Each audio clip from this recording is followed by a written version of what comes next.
C'est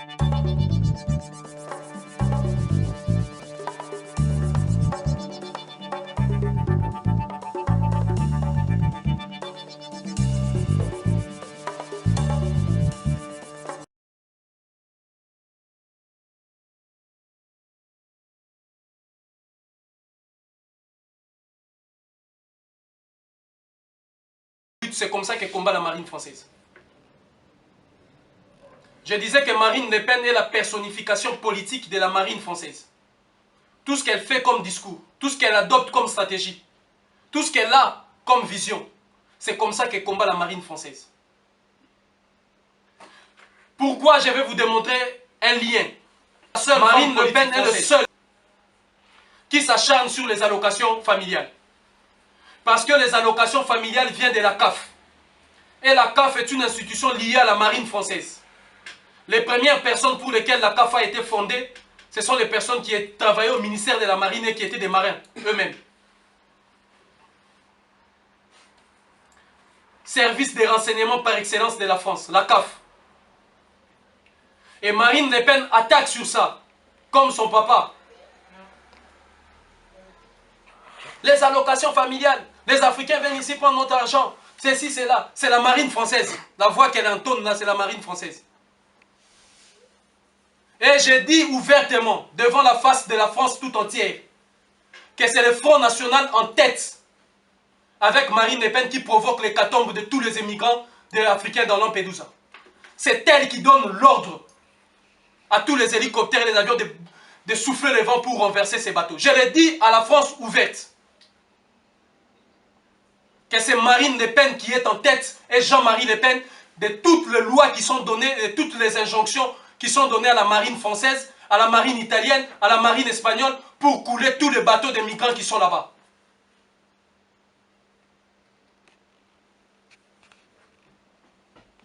C'est la marine française et la marine hollandaise, avec l'affaire Trafigura en Côte d'Ivoire, qui ont empoisonné les eaux ivoiriennes, pour accuser la femme de Gbagbo et Gbagbo d'avoir empoisonné la population ivoirienne. J'ai dit c'est la marine hollandaise et la marine française. Pour contrecarrer les idées néfastes du Front National, chaque Africain qui ne travaille pas ici a le droit d'aller prendre des allocations familiales. Vous avez le droit de faire 6 enfants, 7 enfants, 8 enfants, 10 enfants ici en France, de ne pas travailler, de prendre ces allocations. Toutes les Africains, de leur donner votre énergie. Du moment où ils vous donnent 1200, de participer à l'activité économique de leur société, alors que vous pouvez avoir 1200 en restant chez vous, en prenant l'argent de la CAF. C'est l'ordre de la marine africaine. C'est comme ça que nous devons combattre. Lorsqu'ils vous disent vous bénéficiez des allocations, il n'y a aucun sou des allocations familiales de la CAF qui ne sort des caisses de la France. C'est de l'argent venu de l'Afrique, de vos pays, financé par vos pays. Tout l'argent qui est payé par rapport à ce qu'ils appellent sur la santé là, la couverture maladie universelle. En ce qui concerne les Africains, la CMU, tout cet argent vient de l'Afrique et il n'y a aucun homme politique, aucune femme politique française digne de ce nom qui peut me contredire. C'est lui qui doute, je l'invite au débat. Qu'il mette la télévision en place, je l'invite au débat. Je vais démontrer à la face du monde les informations capitales que je dispose. C'est le Front National qui a la responsabilité de tous les morts qui sont tombés vers l'hécatombe de Lampedusa. Et je les tiens responsables, la famille Le Pen. Et je l'annonce devant la...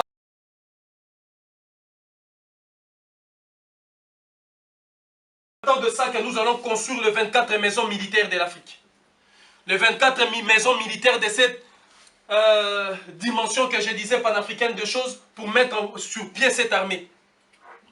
Cette armée maintenant qui va rentrer dans la conception et la matérialisation de ce qu'a été, de ce qu'est et de ce que, si j'ose dire, de ce que sont nos visions, nos aspirations en ce qui concerne l'Afrique véritable. Quel est le schéma que nous voulons voir l'Afrique naître?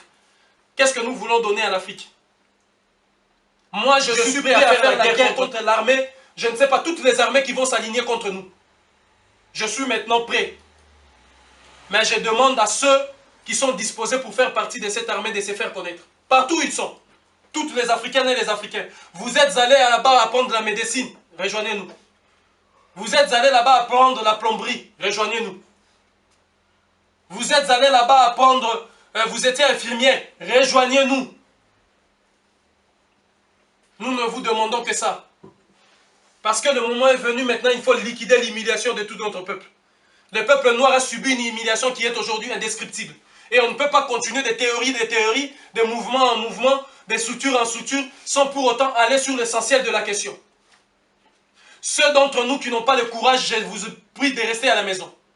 Ceux d'entre nous qui aujourd'hui pensent que l'Afrique doit continuer à courber la Chine, à négocier avec tous nos bourreaux, je vous prie de vous taire. Parce que nous sommes maintenant prêts. Mais nous vous demandons de rejoindre le rang de l'armée. Je disais qu'il faut construire cette armée en commençant par construire les 24 maisons militaires. La première maison, c'est la maison de la force militaire.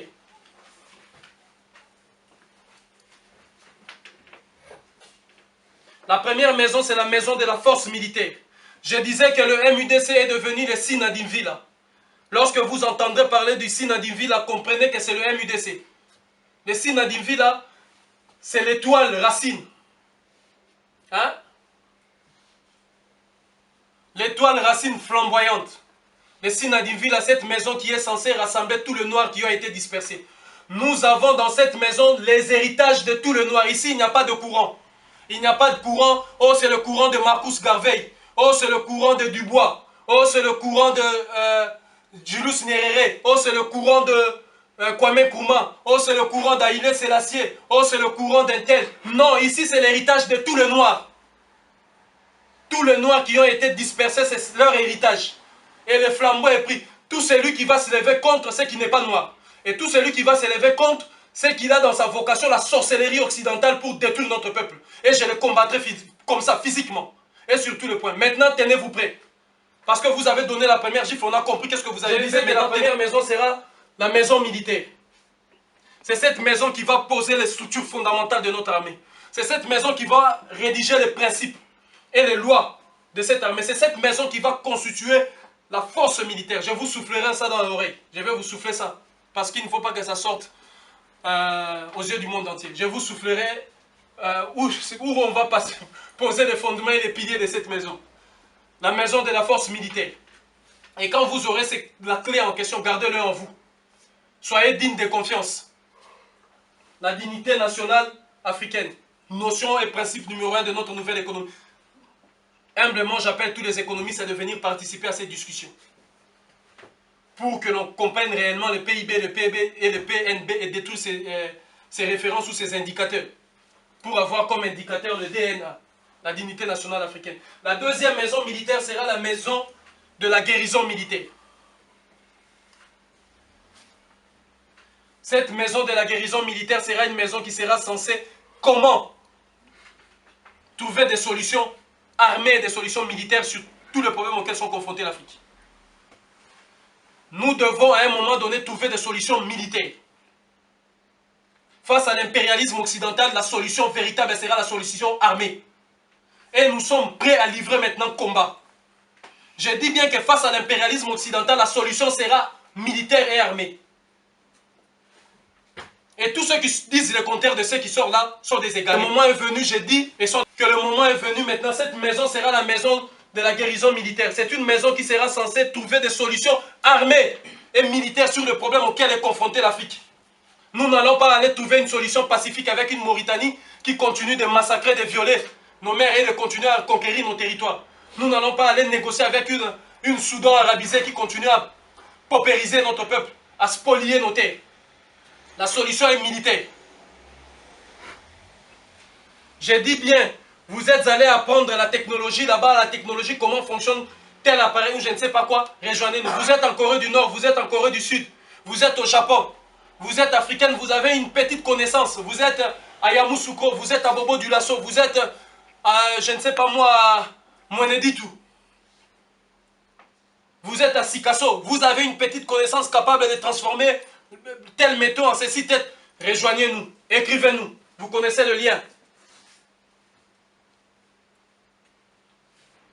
Nous lançons officiellement maintenant le recrutement de tous ceux qui vont faire partie de ces corps armés. Je disais que la cinquième maison sera pour nous, la cinquième maison militaire sera la maison alimentaire. Un guerrier ne peut pas tout manger. Un Africain ne peut pas tout manger, ne doit pas tout manger. Une Africaine ne peut pas tout manger, ne doit pas tout manger. Il y a des nourritures que vous ne pouvez pas manger. Il y a des choses que vous mangez une seule fois. Et c'est une destruction fondamentale de quelque chose d'exceptionnel que vous avez en vous. Et ils le savent qu'il fallait les détruire. Cette maison sera censée d'orienter la nourriture de notre peuple. Qu'est-ce qu'on doit manger? Quelles sont les versions thérapeutiques de tels aliments, de telles céréales? Quelles sont les versions thérapeutiques de tels légumes, de tels fruits? C'est une maison qui sera censée contrôler si j'ose dire, les dispatching de l'alimentation et de la nourriture sur tout l'espace de notre terre. Comment est-ce que telle quantité de nourriture produite doit être acheminée telle place? Comment le faire? Avec quels moyens de sécurité? Comment conserver nos aliments? C'est une maison militaire qui sera uniquement orientée dans ça. La sixième maison pour nous sera la sixième maison militaire sera la maison de la communication. Cette maison aura comme la spécialité la communication militaire. Comment est-ce qu'une armée doit communiquer? Quels sont les outils qu'il faut mettre en place pour communiquer dans une armée? Quelle est la pierre, les minerais ou le matériau qui sera choisi pour servir d'élément de communication de notre armée? Cette maison militaire sera chargée de ça. Cette maison militaire va dispenser ces cartes-là, ces orientations et ces grandes lignes. La septième maison militaire pour nous sera la maison du travail.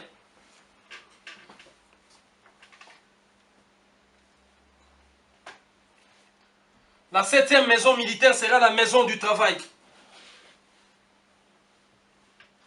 Comment travailler en Afrique? Quel travail il faut faire? Quel travail ne doit pas voir le jour chez nous? Quel travail qu'il ne faut pas faire? Quel est le travail qui doit être fait par nous, pour nous? Comment doit vivre un militaire? Qu'est-ce qu'un militaire doit faire? Quel est le travail véritable d'un militaire? Quel est le travail de notre armée? C'est cette maison qui va tracer les grandes lignes. Cette armée aura pour vocation de faire ça, d'atteindre ça. Lorsque nos pères des indépendances ont mis en place l'organisation de l'unité africaine dit OUA, ils sont allés dans une dimension en disant que les objectifs étaient la décolonisation de l'Afrique. Ils ont commencé par acquérir les indépendances. Nous savons tous la solidarité qui a régné entre eux. Je me rappelle encore de Nelson Mandela quand il disait qu'il est allé voir le président Ahmed Sékou Touré, qu'il était frappé du fait que le président Ahmed Sékou Touré sortait d'une maison en terre. Le président Ahmed Sékou Touré lui avait l'argent en francs guinéens, qui ne touchait pas la monnaie étrangère. Vous savez comment est-ce que le président Julius Nyerere a été toujours sur la première ligne quand il s'agissait de la libération de l'Afrique. Comment est-ce qu'eux tous se sont soudés pour obtenir, avec les camarades Samou Djouma, la libération de la Namibie. Vous saviez tous et vous avez en mémoire comment est-ce que le président Modibo Keïta a toujours été sur la première ligne de défense en ce qui concerne la libération de notre chère et mère patrie l'Afrique. Parce que c'était une phase, c'était une étape. Après la décolonisation, il fallait sortir l'Occident sur de voies de l'éducation. Il fallait sortir les programmes scolaires imposés par l'Occident. Après ça, il a fallu basculer sur la division territoriale des frontières. Après ça, il a fallu la construction d'une armée.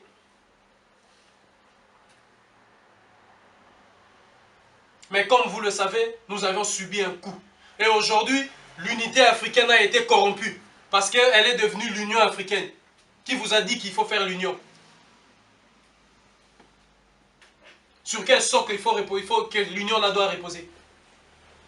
Ils s'inspirent sur quoi, ceux qui ont parlé de l'Union africaine? Ils s'inspirent sur quoi? Quel schéma?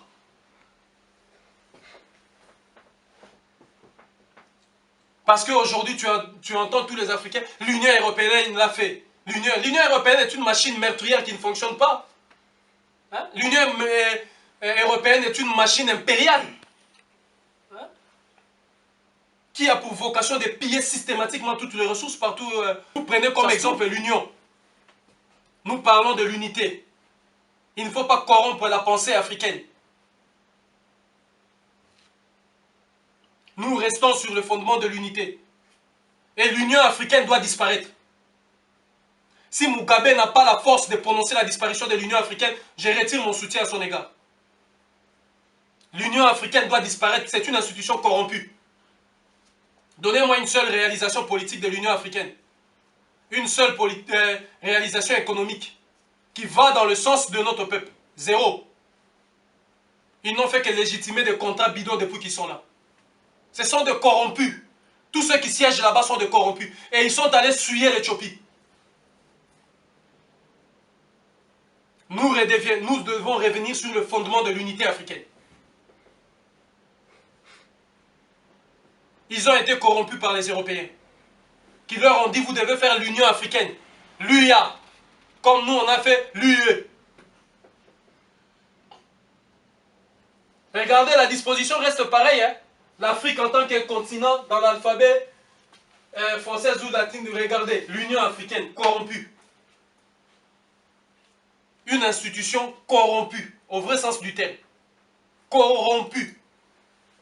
L'Union africaine. D'ailleurs, s'il le fallait, je pense que si on était déjà dans l'étape qu'on avait souhaité, j'allais déjà déclarer la guerre à tous les présidents de l'Union africaine. C'est une institution corrompue. C'est eux qui sont en train de faire passer tous les accords. Les soi-disant accords de coopération économique, de partenariat économique avec l'Europe, qui continuent à pérenniser ce qu'on appelle aujourd'hui l'exploitation. C'est l'Union africaine, c'est par ça que ça passe. Et l'Africain qui dort chez lui, qui vous dit intellectuellement, vous voyez comment fonctionne l'Union africaine.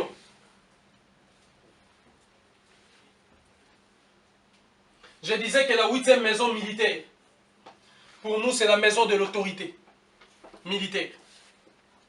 La maison de l'autorité militaire qui est censée garantir la justice. Dans notre armée, il faut qu'il y ait une justice véritable. Notre armée doit veiller à la justice sur le plan interne, mais aussi externe. C'est une armée qui doit être capable de pouvoir aller là où il y a l'injustice et combattre l'injustice. C'est une armée qui doit être capable de restaurer la justice. C'est une armée qui doit avoir sa propre vision, son propre jugement. Et cette maison militaire, la 8e maison militaire, la maison de l'autorité militaire, sera consacrée à ça. Sa vocation sera ça.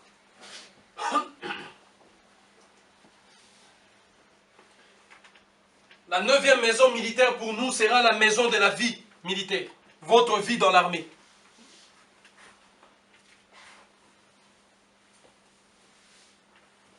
La maison qui va veiller sur vous, sur la vie de vos proches. C'est une maison qui est censée uniquement veiller sur vous et votre vie et la vie de vos proches. C'est une armée qui est censée veiller sur la vie de notre peuple. C'est là que cette armée prend tout son sens. Lorsque je dis veiller sur la vie de notre peuple, c'est une armée qui n'a pas de frontières. Parce que la construction de cet ensemble militaire, nous l'avions évoqué dans le manifeste. C'est un ensemble qui va prendre en considération notre peuple en Martinique, en Guadeloupe, Salvador de Bahia, notre peuple en Haïti, notre peuple aux États-Unis d'Amérique, notre peuple vers la Nouvelle-Calédonie, notre peuple vers l'Australie. C'est une armée qui doit être composée de tous ces éléments-là.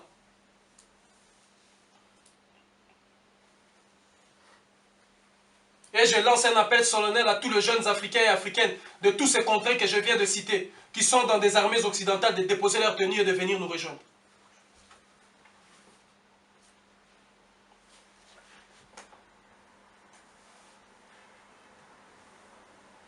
Je disais que la maison est prête. À tous ceux qui sont dans l'armée des terres, la Légion d'honneur, laissez ces choses-là pour eux. Ne soyez pas complices de l'assassinat de vos frères et sœurs. Ne soyez pas complices d'avoir appuyé sur la gâchette pour justement ôter une vie. Rejoignez la maison militaire. La porte d'entrée, elle est là, la 9e maison militaire. Sortez-y et rejoignez la maison militaire.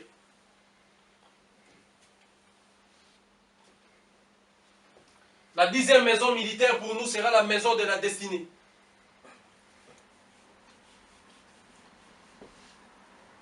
C'est une maison qui va veiller sur la destinée de notre armée. Cette armée va être créée pour une destinée. et je vous soufflerai ça à l'oreille.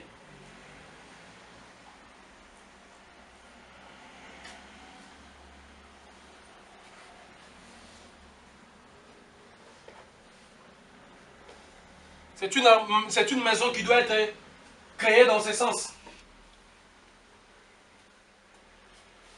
Parce que c'est une armée qui doit accompagner la destinée de chaque enfant de l'Afrique. Il faut qu'il y ait des gardiens qui veillent sur votre destinée. Parce que notre mère patrie, l'Afrique, a toujours suscité des jalousies de certaines personnes, de certaines firmes, de certains gouvernements. Et les enfants de l'Afrique sont aussi la cible de tous ces gens-là qui veulent voir l'Afrique croupir dans une misère indescriptible.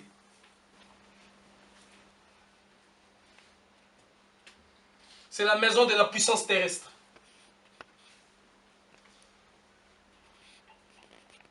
La terre de l'Afrique est la terre la plus puissante de la Terre, de notre planète Terre. Je disais que l'Afrique, elle est la terre la plus puissante de notre planète Terre. Et je n'arrive pas à comprendre comment est-ce qu'une armée qui ne vient pas de l'Afrique puisse vaincre une armée qui est africaine. Je n'arrive pas à comprendre comment des armées venues d'autres cieux puissent vaincre une armée émanation de la terre africaine. Parce que toutes ces armées-là ne sont pas des armées des terres africaines. Ce sont des télescopages militaires, des armées occidentales construites en petites unités au nom d'un drapeau africain qu'ils ont aussi donné. De la même manière qu'ils ont placé des frontières, c'est de la même manière qu'ils ont placé à ces armées des limites. Ici, tu ne peux pas aller, si tu ne peux pas faire, ça, vous ne pouvez pas prendre ça, telle armée, vous ne pouvez pas avoir ça. Le droit d'être armé est un droit héréditaire. Nous n'avions pas le droit, le devoir de demander à qui que ce soit pour que l'Afrique soit armée, y compris vous. Le droit de vous armer, vous l'avez déjà eu par votre nom. C'est la première arme qu'on vous a donnée. J'aimerais que vous travailliez votre nom pour voir la dimension d'arsenal qu'il y a derrière. Quelle est l'arme de votre nom? Parce que chaque nom est une arme. Chaque nom africain est une arme. Votre nom est quel type d'arme? C'est un calibre, je ne sais pas, 12 mm, 9 mm, c'est quoi? Lance-roquette? Vous devez vérifier ça. Ce n'est pas de la magie, c'est une réalité. Je n'arrive pas à comprendre que l'armée africaine ne puisse pas vaincre.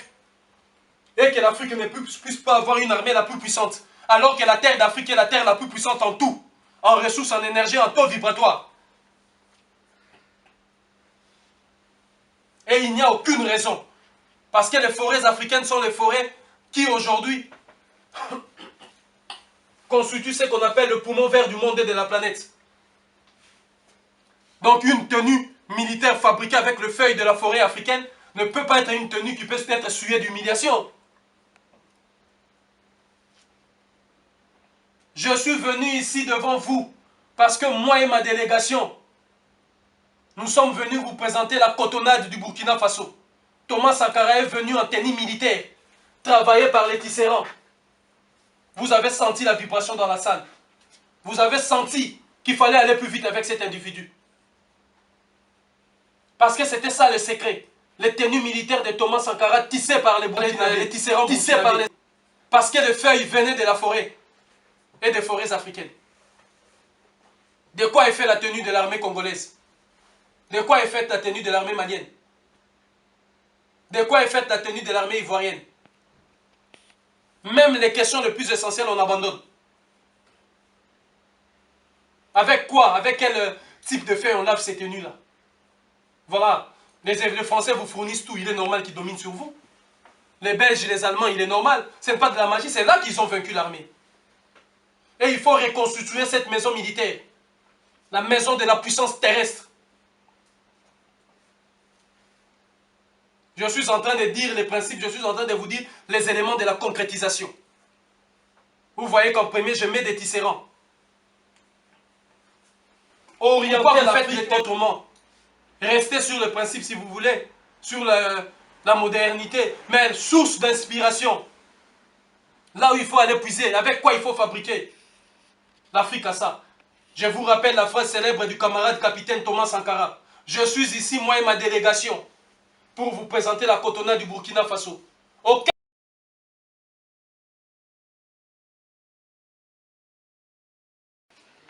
truc que tout le monde soit là, pour qu'on puisse... voilà, donner la dernière configuration. Qu'est-ce qu'il faut faire? On doit mettre tous les partenaires et puis on signe direct, on y va. Parce que là, nous sommes aujourd'hui, bientôt c'est la fin du mois. Septembre, octobre. Donc on a que 3 semaines maintenant. Non, c'est personnel, c'est pas une vision du sang. C'est mon avis à moi, c'est quelque chose. La religion, chacun a sa religion. Pas là, c'est-à-dire. Non, pas dans votre groupe, tout le monde. Si les gens sont intéressés, vous savez, c'est des choses dont on discute depuis longtemps. Les gens ils sont intéressés, mais ils font rien, c'est ça. Moi aussi, il ne faut pas dire ça, il faut jamais dire ça. Ils font quelque chose, peut-être qu'on n'arrive pas à ce qu'on veut, mais les gens travaillent, ils essaient. Non, dénoncer par exemple. Mais les gens ont dénoncé. Comme on va faire, on connaît des spécialistes pour dénoncer, mais aller sur le terrain comme il le fait, voilà. C'est vrai, on n'y a pas été. Mais d'abord, il faut que les gens parlent, pour conscientiser les gens. Oui, mais sur cet aspect des choses-là,